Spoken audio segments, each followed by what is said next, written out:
Today, I stand before you with a heart full of gratitude, pride, and deep appreciation as I bid farewell after 8 months and 16 days, meaningful months of serving as your acting city director.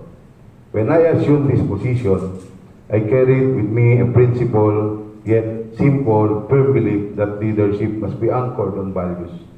This became the foundation of the Davao Framework.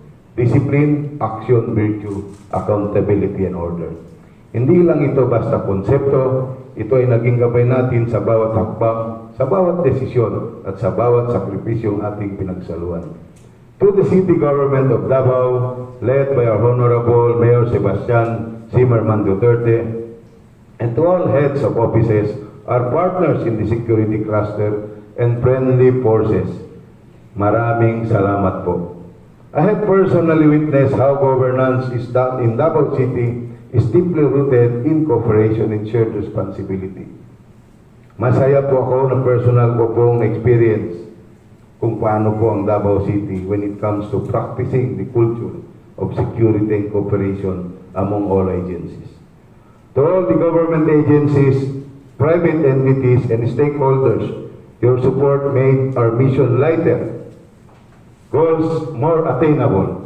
You have been vital parts in ensuring the safety and security of this great city.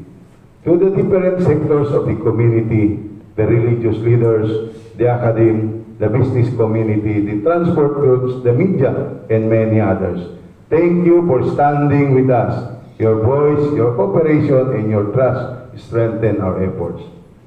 To the Davaoeños, thank you for your trust and confidence.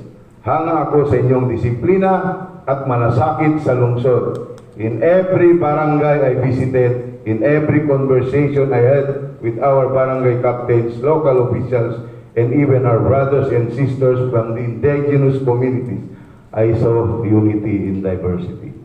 Davao City is a living example that inclusivity is possible when respect and cooperations prevail.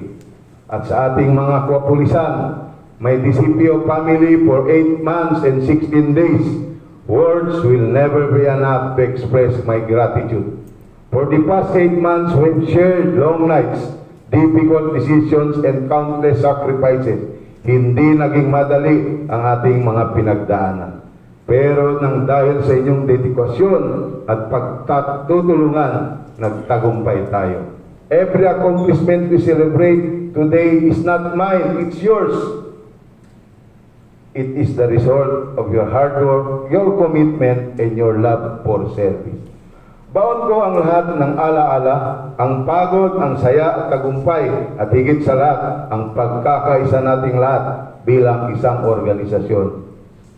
As I step down, I ask each and every one of you to extend the same trust and support and cooperation to the incoming City Director, Police Colonel Peter Bauson Madrian.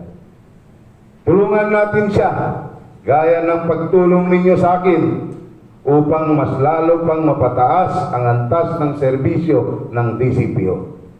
I am confident that under his leadership, his organization will continue to reach greater milestones and further strengthen the safety and security of Davao City. And above all, I offer my deepest gratitude to Allah Subhanahu wa Ta'ala, the most merciful, the most compassionate. In every step of this journey, I sought His guidance. In every challenge, I placed my trust in Him. It is by His will that I was given this opportunity, and it is to Him that I return all glory and honor. Inshallah, He may continue to guide all of us in our service to the people, in particular to the Davaoeños. As I leave this post, I do so with pride, knowing that DCPO is in good hands and that the spirit of Davao will continue to live on each of you. Maraming salamat, DCPO. Maraming salamat, Davaoeños. Hindi ko kayo malilimutan. And always remember, true leadership is not measured by how long we lead, but how deeply we inspire others to continue the mission even after we leave. Daghang salamat, and may peace and progress continue to guide Davao City Police Office and all the Davaoeños. Pasalamat.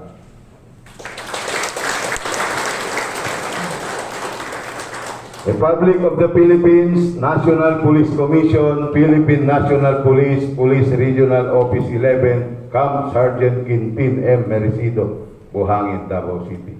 Relinquishment of orders pursuant to General Orders Number PRO 11-GO-PDS-2026-2042, Philippine National Police, Police Regional Office 11, dated March 28, 2026. I hereby relinquish my position as Acting City Director of Davao City Police Office, Police Regional Office 11, effective March 2020, and as I cite in your presence.